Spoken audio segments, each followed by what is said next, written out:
Salut YouTube, vidéo finale de mon build X-Blast Blood Mage Full Crit. Pourquoi finale? Parce que je vais reroll. Une autre fois encore. J'adore reroll. Non, je vais repasser sur Flicker Strike. J'ai envie de trouver des techs et j'ai envie de tester tout ça sur le Flicker Strike. Donc ça va stop X-Blast ici. Donc évidemment j'ai réfléchi jusqu'au bout. Il y a pas de... Je pas bâclé le travail ou quoi. Euh, je suis arrivé à un résultat final relativement convaincant. Vous le verrez, j'ai fait une map à la fin. À prendre en compte, la map en fin de vidéo, là, les mobs ont 93% de vie supplémentaire, donc ils ont deux fois plus d'HP. Donc maintenant, regardez les dégâts que je fais et pensez que j'en fais deux fois plus dans une map normale. Bref, on s'en fiche, c'est pas le sujet. Du coup, je suis arrivé à un build final où la tankiness est insane. Les dégâts sont très corrects. Le mono-cible est un petit peu plus suspect. Faudrait que je trouve comment améliorer mon cible. Déjà, j'améliore mon bossing en changeant les bots. Ça, vous verrez tout ça plus tard. Et sinon, globalement, en termes de mapping, le build est juste God tier. Là, tout ce qui me reste à faire, enfin, tout ce que je peux faire de mieux, c'est juste augmenter mon gear. Et juste, bah, l'été 18, plus aucun problème. J'ai vraiment des dégâts de zinzin. Un clear de zinzin aussi, c'est important. Et beaucoup de mobilité si on use Blink. Moi, je use avec ma deuxième arme, vous allez voir, je vais tout vous expliquer. Du coup, on va faire mi-update, mi-guide. En gros, normalement, le titre de vidéo et même miniature ou quoi, c'est en mode guide final, donc c'est guide de A à Z, mais euh, je vais pas refaire tous les giga détails, sauf que vous aurez mon planeur du coup en fin de vidéo. Euh, en description, pardon. Et du coup, vous pourrez juste tout check vous-même. Donc là, j'ai mis des choses à savoir, relativement importantes. La partie mana. Euh, et juste, si vous jouez pas du coup ma version finale qui demande la quatrième ascendance. Si vous n'avez pas la quatrième ascendance, vous pourrez pas jouer mon build final entre guillemets. Du coup, les choses importantes à savoir, c'est ces deux uniques là. Donc Adziris Disdain et Corpse Wade, qui sont le plus gros apport de. Lui, c'est un des plus gros apports défensifs de tout mon build. Et ça, c'est une énorme source de dégâts et de clear. Surtout pour les breaches et les choses comme ça. Sinon, globalement, c'est des choses assez classiques. Toutes les lignes où vous voyez qu'il n'y a pas de stats. Donc là, vous voyez qu'il n'y a que 4 stats sur 6, là, il n'y en a que 3 sur 6, là, il n'y en a que 5 sur 6. C'est pour rajouter des résistances. Donc le Chaos Raise, Lightning Raise, Cold Raise et Fire Raise. Là, c'est vous qui adaptez ça en fonction de vos loots, de vos achats, etc. Vous verrez ça vous-même. Euh, donc là, vraiment, c'est ce que je dis ici. Du coup, au niveau des spells, la nouveauté, X-Blast n'a pas changé. Globalement, je vous remonte, mais de toute façon, juste venez sur le planeur pour regarder. J'ai mis Life Tap. Et si vous voulez jouer mon build, mais que vous avez que X-Blast en rang 4, vous enlevez Chaos Mastery pour mettre Life Tap. Si vous n'avez pas Life Tap, vous pouvez pas jouer cette version finale du build, c'est une des nouveautés du build. Et pareil, Inspiration est très important pour le build. Avec Life Tap, ça vous coûte juste trop de vie. Ça vous coûte du 300-400 de vie par cast. C'est un peu cher, j'avais plus de 1000 de vie par seconde. C'est un peu intankable. Du coup, Inspiration très important. Contagion, on a rien changé sur Contagion, pardon. Pareil, Dark Epic, ça n'a pas changé. Blasphémie, du coup, on est repassé en double curse. Celle-là n'est pas du tout obligatoire. Si vous pouvez jouer très bien en une seule curse, mais ça coûte qu'un seul point de choper la deuxième curse, un seul point de talent. Et ça nous donne beaucoup de tankiness parce que ça réduit les dégâts que font les mobs. Euh, Heightened Cursed, je sais toujours pas dire ce mot. Euh, Pareil, ça va mettre en tout dernier parce que ça améliore l'effet, mais l'effet on s'en fiche un peu. Ce qu'on veut surtout c'est la range d'effet. Mais si vous jouez avec une seule curse, vous prenez 18 Cursed, bref, à la place de Enfeeble. Et si vous jouez comme moi en double curse, vous jouerez sans height curse. J'abandonne le nom. Withering présence comme dame, on met rien dessus. Décompose du coup, c'est les bots, les corpse wade. Ici on n'a rien changé, j'ai toujours pas mis de cinquième truc parce que ça coûte cher pour rien et je sais pas quoi mettre, on s'en fout un peu. Ça fait déjà énormément de dégâts comme ça. Et puis comme les dégâts sont basés sur les HP du cadavre, c'est déjà bien. Life Remnant, Clarity, Cannibalisme, on change pas. Clarity, vous allez voir qu'on n'utilise plus de mana, mais du coup maintenant, la mana c'est notre vie. Et donc, mana régène égale plus de vie, indirectement. Blink, du coup, sur la deuxième arme, comme d'hab, Ingenuity, on change pas. Et Grimfist et Siege of Power. Siege of Power ne sert plus à rien d'ailleurs. Faut que j'enlève. Je suis un peu un golem. Parce qu'on consomme plus de mana. Du coup, on a plus besoin de Siege of Power parce qu'il faut consommer de la mana pour s'en servir. Bref. Je suis pas le couteau le plus aiguisé du tiroir, moi je vous le dis. Remove, hop. Ensuite, du coup, arbre de talon. Ouais, check ça. Ok, donc, c'est ce que je vous ai dit que je testerai, ce qui est le mieux entre ce point d'incidence ou ce point d'incidence en quatrième. Globalement, c'est ce point-là. Pourquoi? Pour mon build, déjà, parce que je consomme plus de mana, mais je consomme beaucoup plus de vie. Donc avoir du leash, c'est important, surtout en mono-cible. Sinon, j'ai pas vie infinie, en fait, je meurs moi-même, je me suicide. Et Grasping Wound ne fonctionne pas sur son propre dégât de X-Blast. Vous savez, quand on caste avec Life Remnant, on consomme de la vie. Mais ça ne diffère pas 25% de ces dégâts-là avec Grasping Wound. Si ça consommait, si ça différait 25% de nos propres dégâts qu'on se fait à nous-mêmes, ça serait encore plus intéressant, mais comme ça ne fonctionne pas comme ça, on va aller chercher du double leash ici, c'est trop fort, trop intéressant. L'arbre de talent, globalement, ça n'a pas beaucoup changé. Juste, on va pas du coup chercher Arcane Surge et de la mana régène, parce que ça nous intéresse plus. On va du coup chercher Mind Over Matter, donc mob, avec deux petites notes de mana. Enfin, deux petits points de talent, pardon.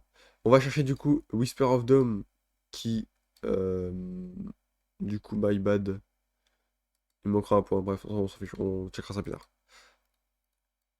Du coup, j'avais pas mis sur le pantalon, mais du coup, on va chercher Whisper of Dome si vous voulez jouer avec double Cursed, ce que je conseille. Donc ça, c'est les vraies nouveautés.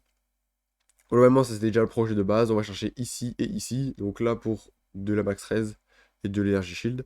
Et ici, pour de la max life, max mana, max énergie shield et du stun threshold. Stun threshold très important. Excusez-moi, j'ai toussé. Euh, donc, life, ça donne des dégâts avec Gore Spike. Ça donne de l'énergie shield avec... Ah, excusez-moi, c'est loin la transition. Avec Adziris Disdain. Parce que 25% de nos... Enfin, de 25 à 30% de notre max life est converti en... Enfin, nous donne de l'énergie shield. Donc, c'est juste une stat super importante, la vie. Vraiment, la vie, c'est la meilleure stat du jeu. Ça donne tankiness, dégâts, tankiness. Trop bien. La mana, maintenant, c'est la tankiness grâce à Mind Over Matter. Et l'énergie shield, comme d'hab. C'est intéressant parce que c'est de la tankiness pure et dure. Du coup, ensuite, il me reste 2 points à mettre. On va acheter du critic chance. Et du critic chance ici. Non, c'est... Où est-ce qu'il y a du critic chance déjà? Là, voilà. Le critic chance, globalement, vous mettez du crit damage bonus si vous avez déjà suffisamment de critic chance. On s'en fout un peu. Alors d'ailleurs, moi, je vais peut-être même mettre plutôt du crit damage bonus. Si on part du principe que là, c'est mon build à moi. Tac, tac. Pour le passing, globalement, c'est comme ça. Puis comme ça. Puis comme ça. Puis comme ça. Puis comme ça. Puis ici. Puis chercher Maneuver Matter. Et prendre ça du coup directement ou plus tard. Puis prendre cette partie-là et en tout dernier cette partie-là. Parce qu'en fait, elle consomme de la vie et de l'énergie shield, donc il faut pouvoir assumer les coups. Et ce qui n'est pas un problème quand on est full, quand on a un bon build. De toute façon, là, la max res, c'est une stat importante, mais en même temps, ici, c'est une stat beaucoup plus mandatory. Ça, c'est du confort, ça, c'est de l'importance en termes de build. Pareil, il nous faut du crit. Tous ces notes de crit là sont un peu obligatoires parce que sans le crit, notre build fonctionne pas vraiment. Donc c'est important à aller chercher. Pareil, oui, j'ai toujours ces deux nodes là. C'est toujours important, hein, c'est du Stun Threshold. Stun Threshold est très très important dans le build. Surtout on a un cast relativement long, oui, c'est du 0,5 secondes de cast pour tous nos spells ou plus. Donc c'est important d'aller prendre du Stun Threshold. Pour l'Atlas-Tree, globalement, j'ai ça. Vous pouvez le changer comme vous voulez, je l'ai mis comme ça. Le plus important vraiment, c'est d'aller chercher les rares. Quand vous avez beaucoup de dégâts, vous pouvez aller chercher l'additionnel modifier sur rare et unique pour encore plus de loot. Et cette node est vraiment très intéressante. Quand on lance la map, on a plus d'effets sur nos maps, globalement. Donc c'est très très cool. Voilà, après vous pouvez la modifier, vous pouvez pas prendre ça, pas prendre cette partie-là, par exemple. Je pense, arriver en giga late, pas d'ailleurs, moi à l'heure actuelle, ça ressemble, je pense, plus à ça. Je pense peut-être. Ouais, une fois que vous avez plus besoin de trop liche de Waystone, quand vous avez suffisamment de Waystone pour vous-même, vous pouvez faire un truc plus comme ça, pour de la rarity, de la quantity un peu partout, tout en gardant cette note-là qui est très importante à avoir. Surtout que là, vous avez quand même pas mal de Waystone ici. Après, sinon, une fois que vous avez vraiment plus de problème de Waystone, vous allez juste prendre ça. Même précaution tablette, c'est pareil, au moment où vous en avez vraiment beaucoup. Juste prendre ça comme ça. Ici euh, et ici.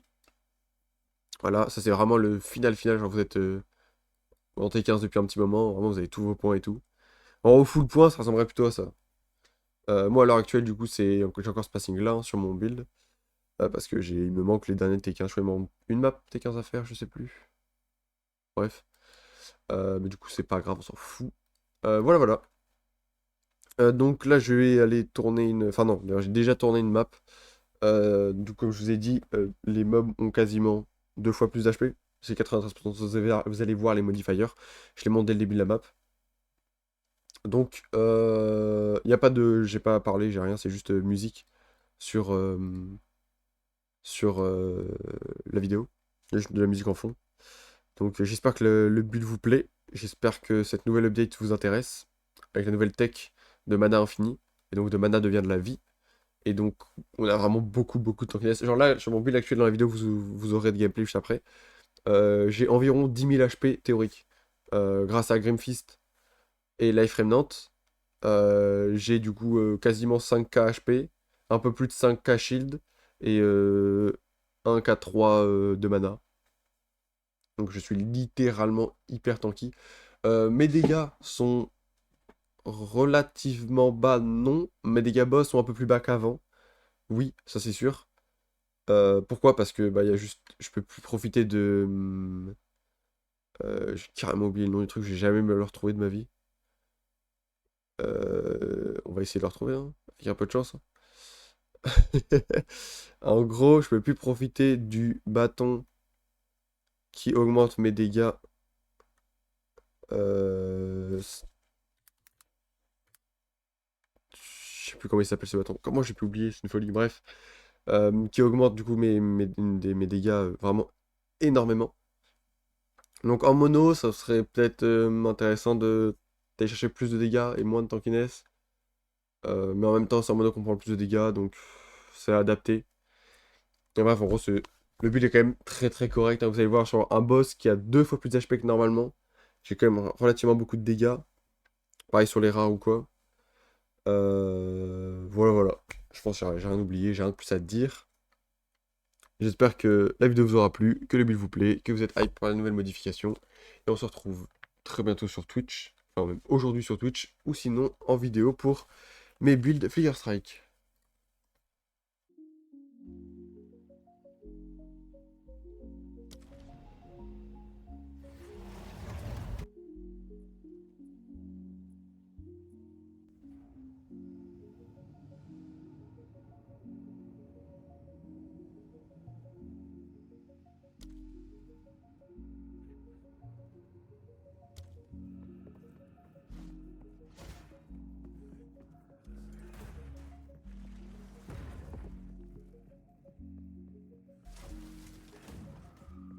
Rock to darkness.